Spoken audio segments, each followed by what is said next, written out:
asking blue pill, red pill, corporate press, I've had my fill. I'm just a simple chap, believing in my own will. Rap fire, math table, scheming, this is no drill. Haters masking boosted, but still with no chill. Need to come and take it if you wanna mess with my hill. We've been 3D printing, set ready for that ghost kill. Hello, Canada, and welcome back to the Maple Pill. As always, I'm your host, Matt McKeever, and episode number 76. That's tonight's episode.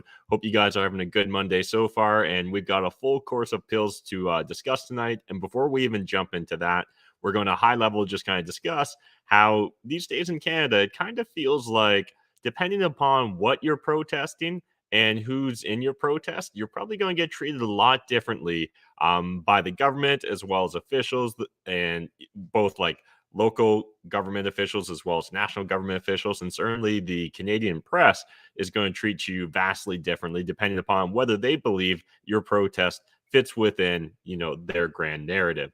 And so tonight we're going to be talking about, the Freedom Trucker Convoy protest. We're going to be talking about the Rolling Thunder Convoy. And then finally, we're going to talk about the May Day protest that occurred this weekend as well. And just kind of look at how government seemed to approach these three different protests. And it feels vastly different. I can't help but feel like if the May Day protest, if the same sort of damage had been done in a single day as the May Day protest by the truckers, we would have seen a lot more coverage than what we're seeing out of the May Day protest. But maybe I'm biased, but I can't help but feel like, there's that classic saying, it's not about whether a just society isn't about having laws, it's about whether those laws are applied equally. And that really does feel like where we're at these days. So starting off with Spencer Fernando's opinion article, and again, link in the video description down below to this article, as well as all the links I'm going to be sharing with you guys tonight. I don't want the Maple Pill to be the end of your fact-finding journey. I really do just want it to be the springboard, the jumping-off point of you going down your own rabbit holes of research. So Trudeau's biased response to protests undermined democracy and the rule of law. And I think, like usual, Spencer did a great job in just kind of outlining his key points in this regards. But I have to agree with him. When it comes to our rights, it would seem a Canadian as a Canadian as a Canadian doesn't apply. And it really does feel like our government approaches different protesters in a different manner. Now, those of you that have been watching this, the Maple Pill for a while, or maybe question the narrative, those of you that are already, pre-red or black-pilled or further along the scale, again, not necessarily a surprise, but I guess it really does stand out like a sore thumb to me in regards to how comfortable mainstream media is in not being called out on their bullshit. That's really what bothers me the most, I think, right now about what I see playing out. And so just kind of give you guys a quick little summary. Here's a quick little clip. And obviously one clip is not going to be representative of an entire movement or protest, but certainly it is interesting to see this where someone that was recording, is being attacked by the protesters. And if we go back to the original part of this clip, we'll see people running up and throwing rocks at glass windows. There's also all sorts of like communist, hammer and sickle graffiti that was done. In addition to it, one thing that really stands out to me is how triggered our society is by the swastika. But the hammer and sickle is completely okay.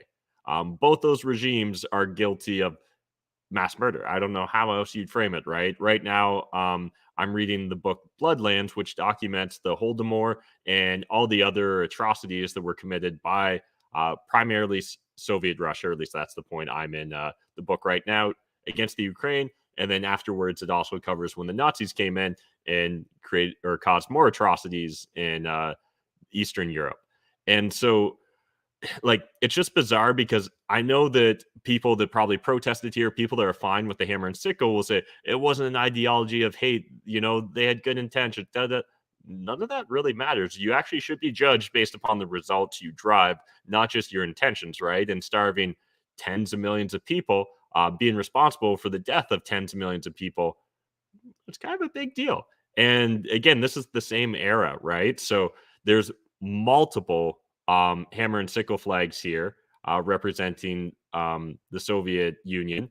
And we had one Nazi flag at a Freedom Trucker Convoy protest, and that was used to denounce the entire movement. Here, honestly, hammer and sickle, it's a nothing burger to mainstream media, the same way that a Che t-shirt is or anything else. And again, you know, give even a passing glance at any of these subject matters, and you'll realize, like, oh, you know what? If we're going tear down statues of Ryerson or John A. Macdonald or other historical Canadians, well, Che t-shirt should be just as triggering as anything John A. Macdonald did. And certainly Hammer and Sickle, if we're going to try and compare atrocities, pretty sure the hammer and sickle is responsible for a lot worse, right? Same with the swastika is responsible for a lot more than John A. Macdonald. And it's fascinating this is the moment in time we find ourselves here in Canada. Next from Post Millennial, communist protesters smashed windows in downtown Montreal. Montreal police said that the use of chemical irritants became necessary after protesters began throwing rocks. So again, if you guys want a deeper dive on everything that went down in Montreal, link in the video description down below. The Toronto Sun was the only mainstream media news outlet that I saw had this on their front page. So again, maybe CBC, maybe the National Post, Globe and Mail, Toronto Star, maybe they were all buried somewhere, but certainly they were not on the front of the website. Anti-capitalism protest turns violent against Montreal police. Police say illegal acts of the evening include 7 acts of mischief, 4 armed assaults on police officers, and an assault on a police officer. Again, reads like it was just as bad or worse than anything the truckers did at the Freedom Trucker Convoy protest. And yet, I don't think that we're going to view this as an existential threat to Canadian democracy the way we did with the Freedom Trucker Convoy. Next, from Rebel News, the RCMP did not charge anyone involved in the convoy to Ottawa using the Emergencies Act. And this is just important to highlight again because to this day, the administration, the regime, Trudeau's cabinet is sticking to their guns. That was absolutely necessary. This was one of the greatest threats Canada has experienced in living memory. That's literally either that's how comfortable they are lying to us, or that's what an echo chamber they exist in. Those are really the only two conclusions I can come to, is that they're either so comfortable lying to us and confident they're not going to be called on their bullshit that, they think that there's no truth but power, right? Again, kind of a Marxist, not kind of, it is a Marxist ideology there. Or they literally are so insulated, so isolated from any sort of real feedback loop that they believe themselves in their echo chamber and imagine that everyone that disagrees with them is just pure evil and thus, doesn't need to be taken seriously. Now from Global News, downplaying risks from Ottawa trucker convoy after the fact is revisionist minister. So this is Mendocino. We've showed last week how he's literally citing fake news in order to demonize the Freedom Trucker convoy protesters. So honestly, this isn't journalism, Global News. You might as well just call yourself a PR department of the government, right? There's no pushing back on the narrative presented here by Mendocino. In fact, the host regularly prompts him, right, with more facts in order to justify his position. At no point in time is Mendocino actually on his back foot here, right? He's very comfortable because he knows he's going to be coddled by the Canadian media. He's going to be coddled by Global News. And so my biggest question is, if someone that downplays the risks from the Ottawa trucker convoy is a revisionist, what would you call someone that overplays it, right? Are they a scaremonger, right? Are they pushing fear porn on the population? Are they just lying? Because that's what you've done, Mendocino, right? When you call out things like the arson hoax, which had nothing to do with the Freedom Trucker Convoy protesters, it's so disingenuous. It really makes me believe that they think that all of us are just eating beer and popcorn and, we're just these unwashed masses that they've been charged to take care of, rather than actually being, public civil servants that are supposed to work for us. But one last article, and then we'll get into our story, our pills of the day. So biker protests cost up to $3 million to police. Sustainable solution needed board chair. So this is in regards to the rolling convoy. And now one really interesting thing to me is, in the last couple of months, it seems like mainstream media, the press, has become obsessed with how much it costs to protect people from protesters. And again, I'm kind of brought to one of two conclusions on this. Either one, they just don't like successful protests. So protests that are too big. So they just want, small, self-contained, easy to manage protests. Or two, there's a double standard being here applied. Odds are it's probably a bit of both. But the double standard and the hypocrisy here just blows my mind, right? Like, no one's going to put out an article about how the May Day protest, the anti-capitalism protest in Montreal, cost Montreal a bunch of money, right? But the moment we can demonize someone that we believe to be our political enemies, well, then we must do so in the mainstream media, corporate legacy press. It's just, I don't know. Maybe it was always this bad and I was just too young and naive or too focused on building my real estate empire to pay attention to this stuff. But I really do feel like it's gotten worse over the last couple of years. I'd love to hear your thoughts, your opinions. Let me know your hot take on all this in the comment sections of this video. But let's switch gears, get into our first blue pill story of the day. And so this is from the National Post.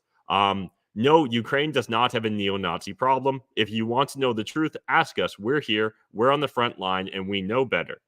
And so I've really got 2 points to make here. One, do I think that every single person in Ukraine's a neo-Nazi or even the majority of people are neo-Nazis? No, I absolutely do not think that's the case. However, again, I can't help but notice how, both in the United States as well as Canada, regularly white nationalism, neo-Nazis are pointed to as the greatest existential threat to our countries, both from like a political standpoint as well as just like a physical threat standpoint. Literally, that's how it's framed, both by the Canadian and American governments. Well, we don't actually have like Nazi battalions in our army, right? We literally don't have armed Nazis marching around in Canada or the United States for that matter, no matter how often you try and demonize the Proud Boys.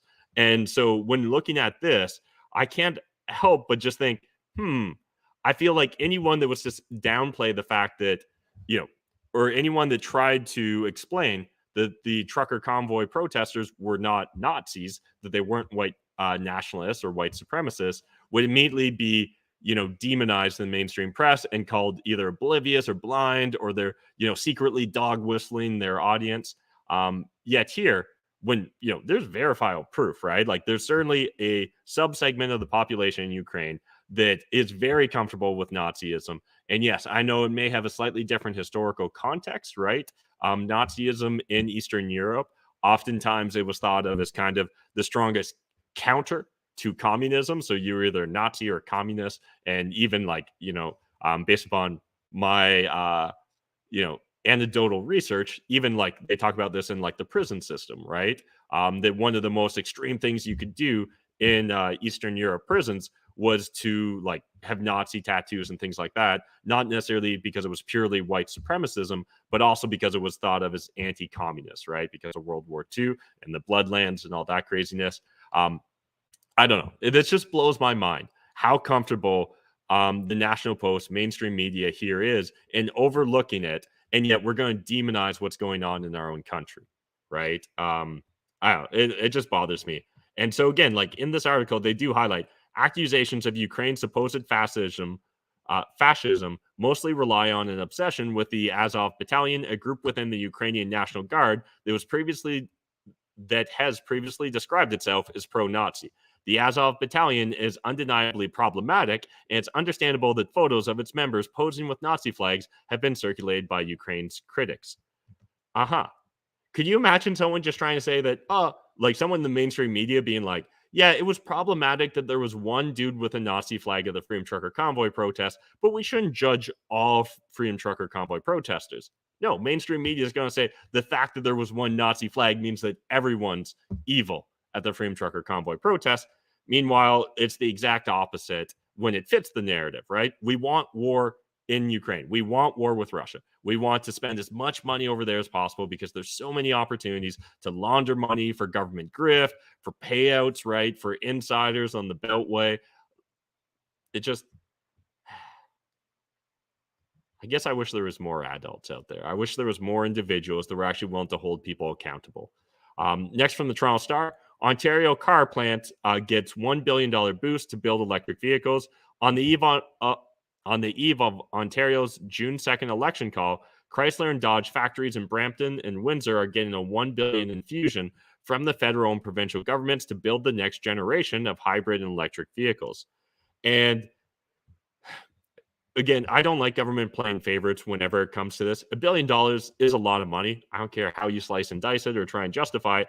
But what did kind of stand out to me, and again, whenever you kind of poke into any of these stories, you'll usually find something similar, is that this appears to be for a factory that employs 3,000 people.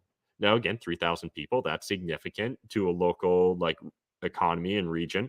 However, if you take $1 billion, divide by 3,000, it works out to about 300,000.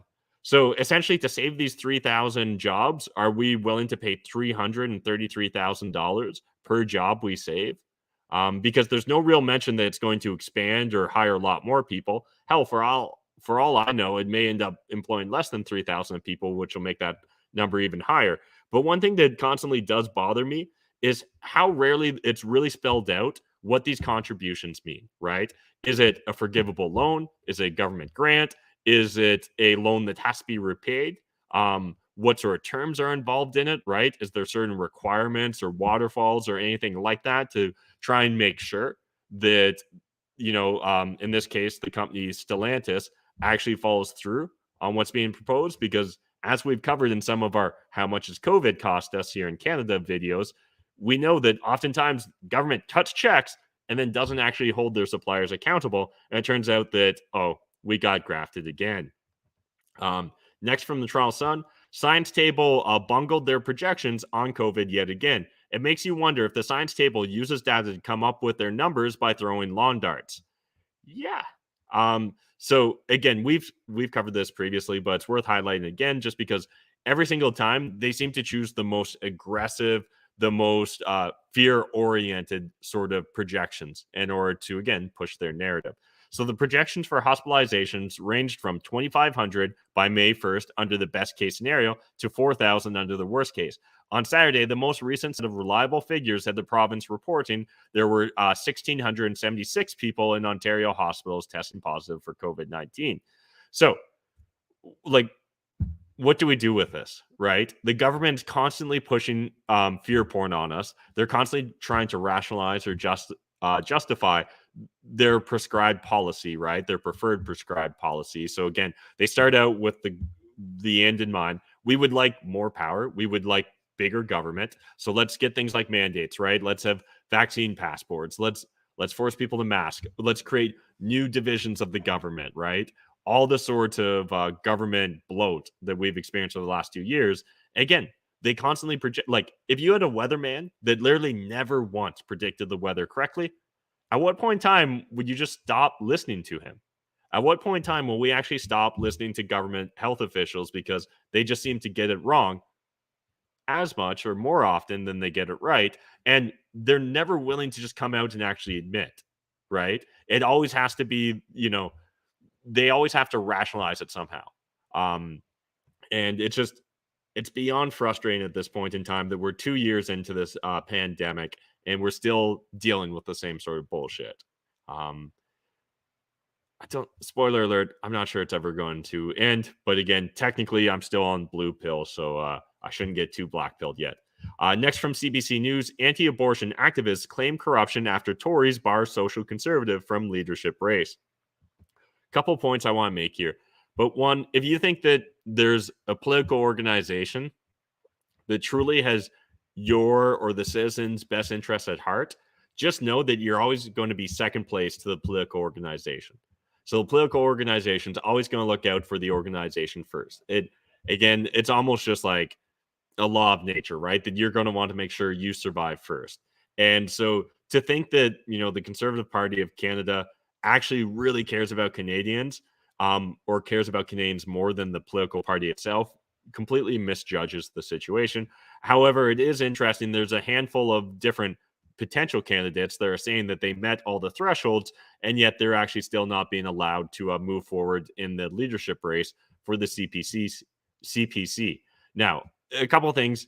Usually when you read into the bylaws of any of these organizations, there'll be some sort of committee or panel or some sort of cop-out where if a populist candidate tries to hijack their party, they'll be able to push you out, right?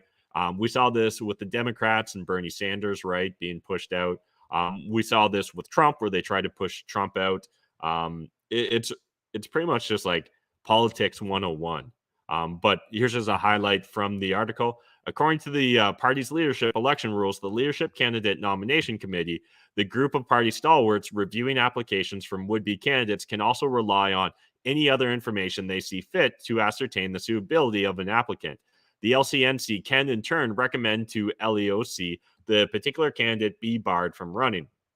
So it'll be interesting to see how this plays out, because it sounds like there's at least a handful of candidates that are very frustrated with the fact they didn't make it to the final six, because it didn't have to be a final six, but that's what the CPC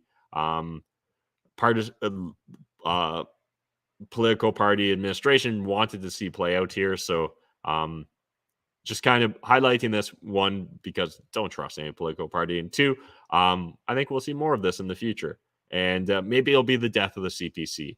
I'm okay with that. Next from Blacklock's reporter, and this is going to bring us into our first red pill story of the day, and this is just weird in my opinion. Button is too hot for House. So an Alberta MP wore a I Love Canada pin, and was denounced by all the other political parties for the partisanship of saying that you love Canada. Now, they originally misread it as they just assumed that he meant he loved Canadian oil, although it's literally just a I, a heart, and a maple leaf. But apparently that's too much political activism for our members of parliament. So just FYI, if you ever want to become a politician, they're not going to allow you to wear a pin because that's dangerous to our democracy or something. Next from the Western Standard, BC Elementary School cancels Mother's Day, introduces the grown-ups who love us day. Yep, this is how we're going to get to equality and equity, is by erasing any mention of women. So let's make sure that biological males dominate women's sports. Let's make sure we erase mothers and any appreciation we show for them by reframing it as the grown-ups who love us day, which honestly, like, when I just read this headline, my eyes naturally jumped to the grown-ups who love us day, and I literally thought this was going to be like a MAPS thing, like minor attracted personalities or some sort of bullshit that tries to run cover for pedophiles. And maybe someday that's what this day can evolve into. We'll go from thanking and showing appreciation to mothers to talking about and appreciating pedophiles. That feels more possible than it should. But anyways, yeah, this is probably going to come to a school district near you soon as wokeism continues to spread. Next from the Western Standard, Liberals provided disinformation about housing market to Canadians. Honestly, if you believe the government when it comes to housing and their desire to make sure that you can afford, you as like Joe Q Public can afford a house in Canada, no, they are absolutely lying to you. You're the same sort of person that would buy a timeshare. The Liberals claim that 3.5 million homes need to be built in Canada by 2031. However, a recent debate in the House of Commons pointed fingers at the Liberals for disinformation about the housing market given to Canadians. So the government said that Canada currently constructs 100,000 homes per year and that it will double this number in the future. This $100,000 figure is not real. It does not exist, Trudeau told the House. The National Housing Council said that 35,000 homes have been built since 2017. Say it were true that 100,000 homes have been built, the government is suggesting that 200,000 be built, but 200,000 a year for the next 10 years is just 2 million homes. The government says that we need 3.5 million homes, but this will not happen. It's basically admitting that it will fail. Yes, it is admitting that they will fail, but to the extent that they stretch out the lie is just fascinating. Like, it's just literally like lie, misdirection, misinformation stacked on top of each other. So let's assume they picked the number 3.5 million homes are needed. Let's assume that there's at least a grain of truth in that. So about 3.5 million homes are needed within the next, what year is it? 9 years. So just under 10 years, we need about 3.5 million homes. They tell us that we're making 100,000 and we need to double it in order to make sure that, there's enough homes for Canadians. Well, again, that'll come up almost 50% short, but that $100,000 number that they referred to turns out to also be a lie, because if only 35,000 homes have been built since 2017, that actually means that we're averaging like a few thousand homes a year, right? Like, we're literally looking at 2017, 2022, that's 5 years. So we're looking at 7,000 homes a year. Uh-huh. And somehow we're magically going to essentially be able to 5x that, almost 6x it, in order to get to 200,000 a year. No amount of government regulation, wishy-washy policies, or just throwing more money at the problem is actually going to solve that. Until we fix fiat currency, this is all just a shell game of delay, deny, obfuscate, reverse victim order, like all the bullshit that you would expect from politicians, I guess. Next from the Globe and Mail, it didn't cross my mind that Trudeau could have been investigated for fraud over Aga Khan trip, former ethics commissioner says.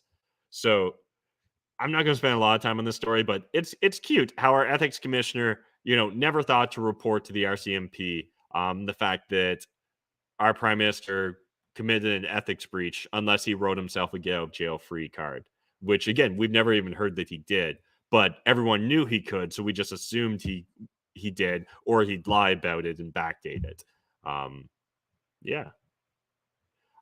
Next, I've seen this surfacing a bunch recently, especially with the Elon buying Twitter thing and people saying Elon Musk is like a WEF, a covert WEF operative or crazy shit like that. I think there's a couple things that need to be parsed out here. So when we talk about Chrystia Freeland being involved in WEF, well, that's because she's literally on the board of trustees for WEF, right? She's actually an active proponent of it. She, in fact, even wrote a book about plutocrats. So when we talk about her being involved in WEF and her needing what was it? Was it 18 or 19 months? We talked about, I think it was 19 months. 19 months that she said she would need in order to get together her story in regards to her relationship with WEF. That's someone with an actual deep relationship with WEF. When we talk about Elon Musk, understand they just like put him on a list of names that they thought were impressive people back in 2008, and they've never referenced him again. And it appears that Elon Musk didn't really like take the bait, right? So understand that the way the World Economic Forum often operates is like they're going to put out a list of big names, and they hope to attract those big names, right? With their I forget what it's called, but the young global leaders, right? Often they'll put a bunch of like popular names on it. Then they'll hope that those popular names will actually become real members of the World Economic Forum, rather than it being the opposite, where they simply disclose once they've fully got their hooks in the person. But anyways, if you guys want to go down a deep thread, Alexandros Marinos does a great job here. Literally, I don't know how long this thread is, but there's a lot to it. And in fact, it's worth even exploring some of the comment section, because there's some interesting hot takes on everything about that as well. Next from the National Post, first reading, another liberal gun policy that neatly ignores where the guns come from. The vast majority of handguns used in crimes are smuggled pieces that are already illegal. This should be just like a duh, but apparently it's not enough of an obvious duh for like liberals like Del Duca, right? Who's actively pushing that within a year, if he was to be voted in as premier of Ontario, he would ban handguns. Again, of course, they're only talking about banning legal handguns, right? Because illegal handguns are already, well, illegal. And making it illegal is essentially a ban. So if we have already banned illegal guns, and it seems to do nothing with illegal guns, because as the story highlights, in Toronto, for example, over 86% of gun incidents are with illegal guns, then what makes us think that magically banning legal handguns, which again represent just a minutia of the amount of gun crimes that occur in Canada, is going to make a difference? It doesn't. It only, to liberals and to people that care more about virtue signaling than about actual policies that are going to change things. That's the only value here, is you can virtue signal that you hate guns more than the next guy. And again, these are the people that tell us to trust the experts and listen to the science. Next from CNBC, time for a fourth COVID vaccine dose. Here's why medical professionals are skeptical. It's interesting to even see this being covered slightly. Now, again, they immediately talk about how, well, obviously we need to vaccinate the vulnerable groups, but medical professionals are undecided on whether it could benefit the wider population. So, interesting. Maybe we'll see the COVID hysteria move on, but as we covered last week with Moderna opening up a mRNA vaccine plant in Canada, in Quebec specifically, they'll produce 100 million vaccines a year. I don't think this is going anywhere. Now, looking at a Freedom of Information Act from the Ministry of Education here in Canada, this is in Ontario specifically, I should say. This is fascinating. It's really worth just going through all the different pieces shared here by Betty, but really is interesting. It just shows a level of disorganization and racing to appear to be doing something, right? In no circumstances did the powers that be, did the authorities want to appear as if they were sitting on their hands. So essentially their logic was anything's better than nothing, so let's make sure we're doing something. Yeah. Next from Ezra 11th. I just wanted to highlight this because honestly, this is just so tedious at this point in time, and like do better, political commentary cartoonists. To claim that Russia and Confederates are pulling the strings on oh, goddamn, I almost forgot Trump's name, on Donald Trump, and that he's pulling the strings on the Freedom Trucker Convoy protesters. It's just so lazy, right? We've already, the Russia hoax is a Russia hoax that we know now was actually just orchestrated by the Hillary campaign. Meanwhile, the Ukraine and Biden actually is a legitimate thing, but we're just going to ignore. This is where we're at as a society. We're literally, it feels like it's almost always the opposite. Obviously, it's not. I still trust when I see the color green that it's green and things like that. But this is happening way too often, where people are just very comfortable pushing a narrative that already fits their preconceived notions, and they're confident that no one in the blue checkmark world is going to challenge them. Nope. It turns out, actually, grassroots Canadians are actually really fucking pissed off at their government, or at least more than a fringe minority of Canadians are pissed off at their government. I think it's justifiable. It actually makes a lot of fucking sense. Next, and this is going to bring us into our first Black Pill story of the day. Rothmas, we usually turn to more for memes than education, but here we are. Fox News DC Elementary School gave 4-year-olds anti-racism fist book, asking them to identify racist family members. It's not your fault for having white privilege, but it is your fault if you choose to ignore it. A presentation told kids in pre-K through 3rd grade. This is fucking disgusting. This is so fucking wrong. This is a struggle session right out of the playbook of Marxists, right? Right out of the playbook of the CCP. You have to stand up in front of the class, or something that would fit right in with a North Korean policy. Stand up in front of the class and denounce your sins, right? For everyone. And again, they're going to frame it as thought crime, or in this case, white privilege, but it's the exact same thing. And, I forget her name, but Naomi, I think it was Naomi, starts with a Y, but I can't think of it. But anyways, a lady that fled from North Korea. She's been on Joe Rogan, Jordan Peterson's podcast, and a lot of other podcast outlets. Naomi Park, is that it? Anyways, she breaks down how literally in North Korea, in school, you would have to stand up in front of the class and admit how you did something wrong. And if you didn't, do anything wrong, you still had to admit some sort of transgression. And then everyone in the class has to stand up essentially and point at you and denounce you for your transgressions. And they'll say, I saw you. So you'd go up there and be like, I'm sorry, I've got white privilege. And then the entire class would stand up and be like, yeah, I saw you with white privilege. Yeah, you do have white privilege. We're bizarrely close to this, at least in some parts of North America. We're literally going to have struggle sessions where people are going to have to check their privilege. And that's going to mean more than just like a silly, stupid catchphrase from the left. You'll literally have to denounce your family members, right? You'll have to write up how your father and mother are racist, how your grandparents were racist. And essentially, it's designed to make you hate the family. It's designed to make you hate history. It's designed to make you hate yourself, because they absolutely want to destroy any sort of bond, anything you can be proud of, because at that point in time, you're the most malleable for the statists to come in. And we've seen them panic the moment people organize in a grassroots manner, like with the Freedom Trucker Convoy protesters, right? This is just fucking disgusting. Speaking of fucking disgusting, Amazon to foot the bill for employees' abortion tourism. So essentially, if you need to travel to get your abortion, Amazon will pay up to $4,000 of your travel costs. Yeah, that's a thing. And Amazon's not the only company offering these sorts of benefits. Is child murder a benefit? I guess, in this modern world. Next from Ron Paul Institute, Western civilization is being organized around winning U.S. info wars. And that's why I think these culture wars are so important. And it's why all of us have a duty to, stand up, speak out, make our voices heard. Because, yeah, I get it. There can be consequences when you go against the grain, but it's not going to get easier.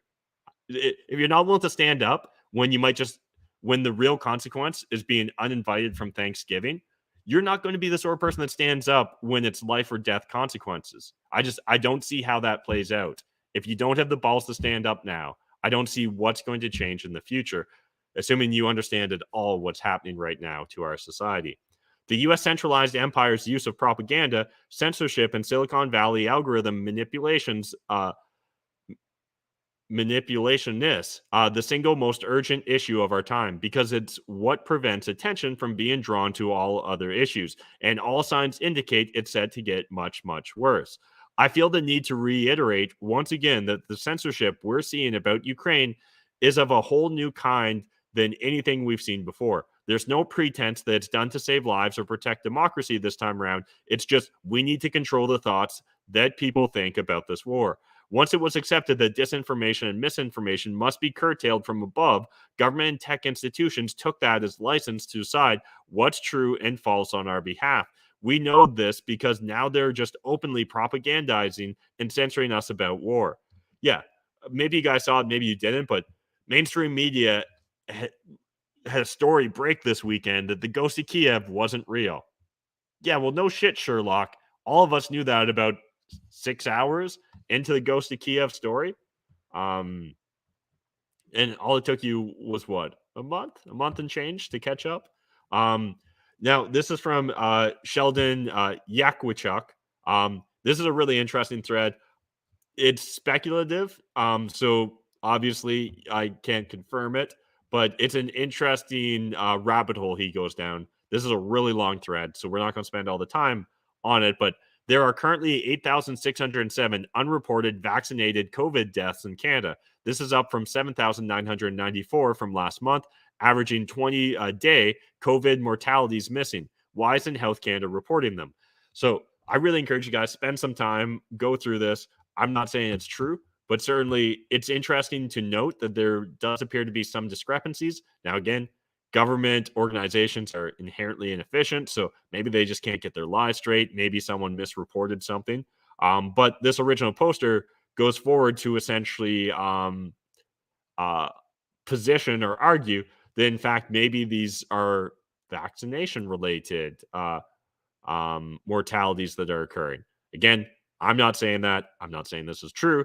But if you guys want to go down a rabbit hole, it's an interesting thread. And the comment section is interesting as well because several other individuals kind of pipe in with information or stories from their country, and it seems to kind of sing a similar tune to this. So yeah, spend some time, go down that rabbit hole, let me know what your thoughts are.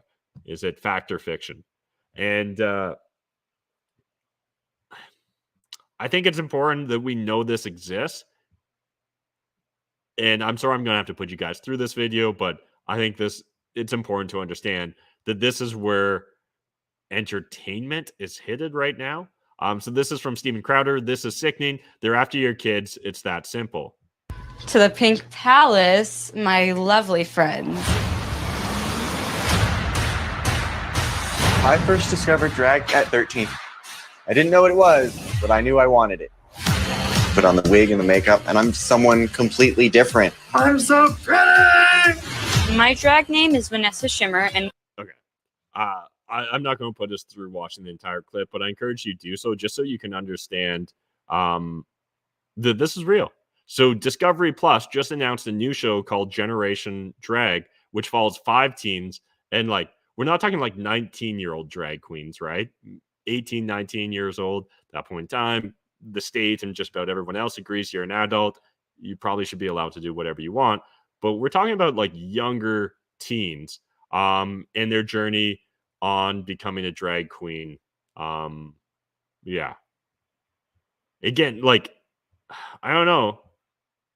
Call me old fashioned, but I feel like a decade ago or a couple decades ago, or how when I was growing up, if I identified as Superman as a teenager and wanted to go to school every day as a teenager, someone would have stepped in. I think if I would have identified as a drag queen, someone would have also stepped in because one, you're not that thing, but two, like, I'm not going to get canceled today. Next from Chuck Ross. Jankowicz talks a lot about disinformation. So this is the Ministry of Truth that the U.S. announced. Technically, it's not the Ministry of Truth, but it's the Ministry of Truth. Disinformation laundering. Well, this is about the best example you could find. She touted a statement from the Clinton campaign about a since debunked news story about the Carter page that was planted by Clinton operatives Fusion GPS and Chris Steele. So again, this is her essentially saying that Trump's Kremlin ties don't end at Manafort. This is serious people. Yeah. So again, the person that's in charge of misinformation and disinformation and quashing that in the United States spreads misinformation and serious misinformation, right? Like, hell, there's more consequences to Hunter Biden's laptop and to the Russia Trump false claims than there is to just about anything else that's played out over the last several years. And I think that that's even including COVID, because a lot of the reactions from COVID and a lot of the policies that spilled out of that and a lot of the policies we continue to see under the Biden administration are a direct result of who's in power, right? And to what level of like voter mandate they got while they were in power. Yeah, I just I'm not surprised per se, but like the audacity to put someone like this in charge of disinformation and misinformation and judging that in America, that's something else. And then from Western Standard, Jim's mad at Saskatchewan government for adding a fitness tax. So yeah, Saskatchewan's literally adding a 6% fitness tax. So meanwhile, obesity rates are at all-time highs in North America. We know that being fat, being overweight is puts you at greater risk from COVID-19. But let's make sure we tax gyms, right? Yeah. All right. And sorry, actually, those two were supposed to be clown pills. Clown pills, black pills these days. Honestly, I'm pretty black pilled. So let's just move on to a white pill. This is from Civil Eats. In the battle over the right to repair, open source tractors offer an alternative. I love seeing this stuff about open source technology, open source builds. This looks really cool. I think we should probably get one for the Citadel. And again, I've shared with you guys in the past some other open source 3D print sort of resources. This stuff is how individuals can actually start building parallel institutions, right? This is how you can build a small sustainable community. Yeah, it looks cool to me too. Straight up. It just literally seeing that thing and knowing it's open source makes me feel happy. So need to share that with you guys as a white pill because I was struggling to find some white pills. The second white pill, this is the most detailed image of a human cell to date. Not really a white pill, but it's actually just beautiful. So I wanted to share it with you guys. So there's that beautiful image. And honestly, like I could see just having a giant print of that on my wall. It's just, yeah, I don't know. It's mesmerizing. And then finally, last white pill I want to leave you with. The greatest level of hell is when you come to the end of your life and you have to look your potential in the eye and say, I'm sorry, I was afraid. When the man you become meets the man you could have been, if only you'd had the courage. I'm choosing to view this as a white pill because all of us still have the opportunity while we're on this earth to become braver, to, tap into our courage to a greater degree, to speak out more, to try and influence the world and make it a better place. And I know I can do a lot better, and I'm sure the same holds true for you guys as well. So again, just a reminder, while things may seem very dark at times, we actually still are in the driver's seat. And it's important to remember that and focus on what you can control and set yourself up for success. And then finally, the meme of the day. First of all, this isn't a real quote, so just as an FYI there. But the elites don't want you to know this, but the ducks at the park are free. You can take them home. I have 458 ducks. J.R.R. Tolkien. So sometimes you just need a silly meme that really has no purpose, but also states a real truth. And now I can't help but think, like, why don't we have ducks at the Citadel, especially if they're free at the park? We'll have to get on that. Anyone know how I can just naturally attract ducks to hang out with me? Now I'm pros and cons about how loud they would be. Probably still, if we're going to get chickens and a rooster, ducks can't be that bad, right?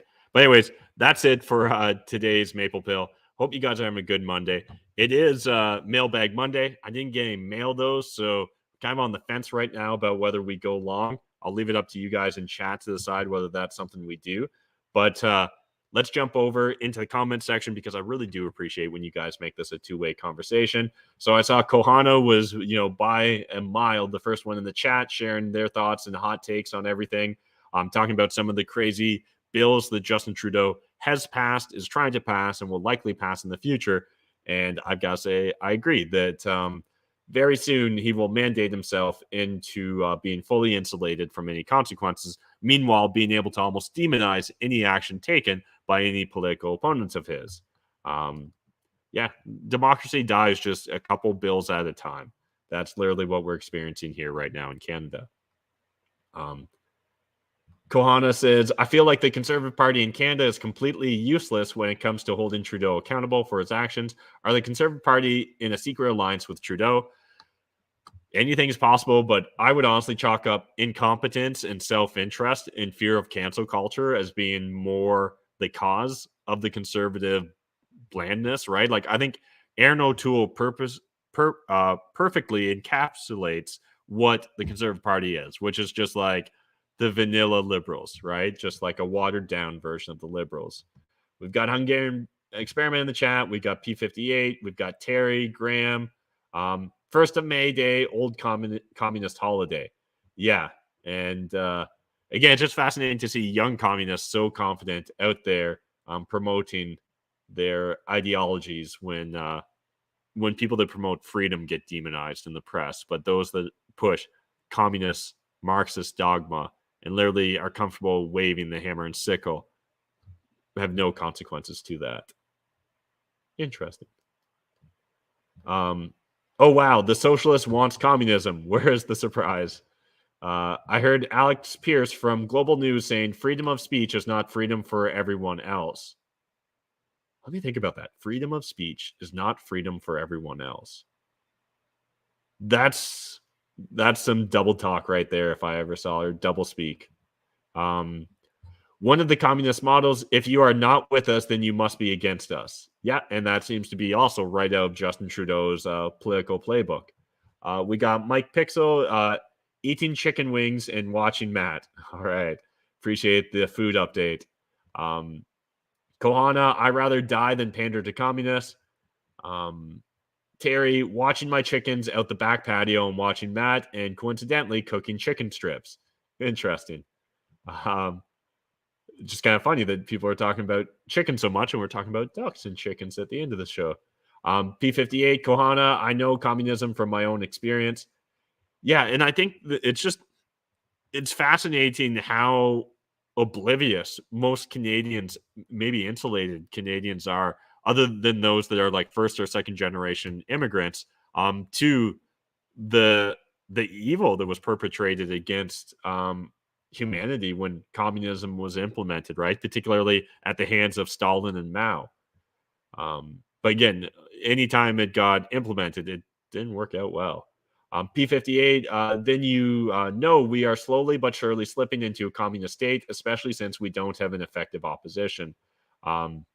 Yeah, I really do agree with that. At the same time, you know, I think I'd love to hear your guys' thoughts, but I'd be way more black-pilled if the trucker convoy never happened.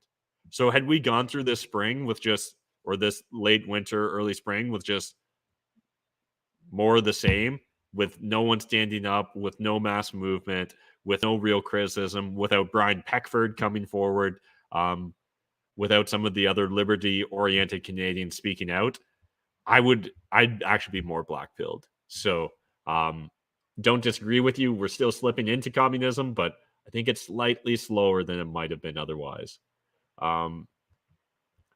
If you critically think about most of what is happening, it's as if money isn't real.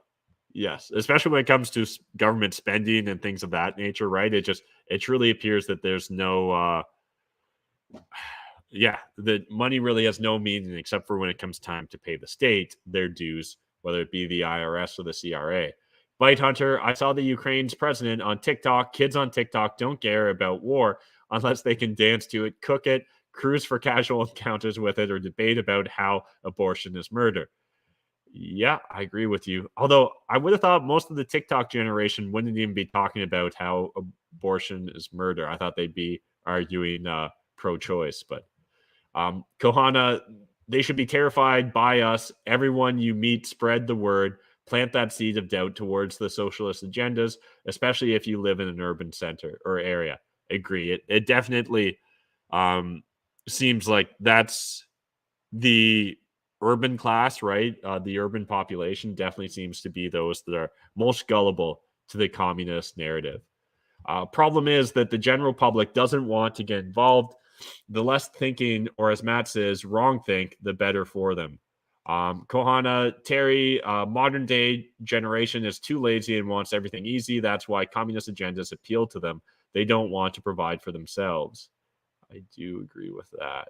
And again, honestly, a decent chunk of it is just like, if you were told that like everything should just be given to you, or that you should be coddled because you were in you've got a victim identity, or you're not the lowest on the victim hierarchy or ladder. Yeah. What's this here from Free Faster? Does Father's Day also become a grown-ups who love us day, or will they be amalgamated into a single clown holiday?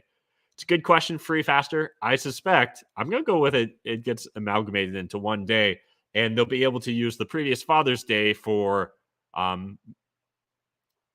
men with vaginas or men with front holes or something like that. Or no, it'd be women with front holes, I guess, technically. I just misgendered that theoretical trans person. I'm going to get in trouble. The Hungarian experiment, this country is past the point of saving. I don't disagree with you. These days, I can't help but think that accelerationists of like, okay, let's just, should we almost just all go woke, add more wood on the fire, try and get that full burn so that it just burns away everything, just society can collapse and we can start, growing up through the ashes and rubble? Or do we try and fix what we got? And that's kind of where parallel institutions seem most attractive to me, where it's like, okay, well, like if society does collapse, let's try and have some parallel institutions in place. If society doesn't collapse, well, we're going to want a parallel, like a alternative option, and that's where the parallel institution comes into play. Kohana, talking to liberal voters, they truly have no understanding of anything. They vote for tribalism only, not actual policies. I'm sorry to say this, but some of the most clueless individuals vote left. Yeah, and honestly, I think the vast majority of people honestly vote based upon tribalism, whether you're talking about the left or right. I'm very biased here, but I do think that there's at least a minority on what's associated as the right, which again, I don't know if the left-right paradigm works perfectly here, but that are like liberty and freedom oriented. In order to really have that, I think as your like political or ethical and moral framework requires a certain amount of rationality and objective perspective. And so because of that kind of leaning on logic, I think that there's at least a handful that speak out. But honestly, I think there's a lot of people that probably agree with me, but agree with me for the wrong reasons, if that makes sense. So like they actually just hate Trudeau because he's, from a political dynasty, that he's silver spooned, that he's a technocrat. And those are decent reasons to dislike him. But there's a lot more to dislike him than just like, because you feel like he's got a punchable face. And I do feel like on both sides of the equation, people are very biased and easily given in to their tribalism in that regards. But gun to my head, I would say the left has more NPCs. All right. I'm getting an experiment. I agree. Oh, we've got Project LB52 in the chat. P58 says, unvaxxed and still alive. Sorry to disappoint you, JT. Yeah, it does really feel like that. And, I've seen some people pointing to the recent budget and saying that it appears that some of these travel restrictions could extend for the next couple of years. I haven't gone down a rabbit hole myself to really find out whether that's fact or fiction, but I certainly find it concerning. Yeomi Park. Thank you, Kohana. I should have just looked at the chat right away. Really worth listening to her on a couple podcasts, guys, if you haven't checked her out. Joe Rogan, Jordan Peterson, and a lot of the usual suspects when it comes to the intellectual dark web. Or at least that's what they used to call them. All right. I'm getting experiments saying a fitness tax. So I think it makes sense, though. Think about it. For our healthcare, the fitter you are, the more you should have to pay the government, right? That just seems logical because, unfit people are a victim of their circumstances in society. All right, I'm going to hit a few more, and then I think we'll wrap up for the night, but I appreciate you guys hanging out with me on Monday night. Love Tractors. Just got a box blade for mine to do some grading work outside and prep for a garage now that the cabin is almost done. Very handy tool to have on a rural property. Yeah, we definitely need to get something. That picture of the human cell looks very similar to the visuals one may experience while on a hero dose of mushrooms. Really beautiful, though, in all seriousness. Yeah, there's something, definitely something psychedelic about that photo. Terry's filling us in on ducks. Ducks suck, not very clean, and get picked off while free ranging. Eggs are great, though. All right, maybe we'll stick with just chickens then. Ducks are migratory birds, so unless caged, they'll fly off. But you can attract them by putting out decoys, and they'll land near the citadel more often. And we can probably get a couple decoys. We were enjoying several ducks the last few weeks at our place. Even without decoys, they're calming to watch. Yes, agree. Aislinn saying, I was researching ducks recently. It's illegal to catch wild ducks and keep them for eggs. You can only hunt them. You must buy approved breeds from approved people if you want to illegally keep ducks. But the Citadel's so awesome that what if those ducks just identify as residents of the Citadel, Aislinn? Maybe they identify as chickens. Or maybe the wild ducks that we attract with our decoys can just identify as chickens, and I think we'll catch up the administration with that.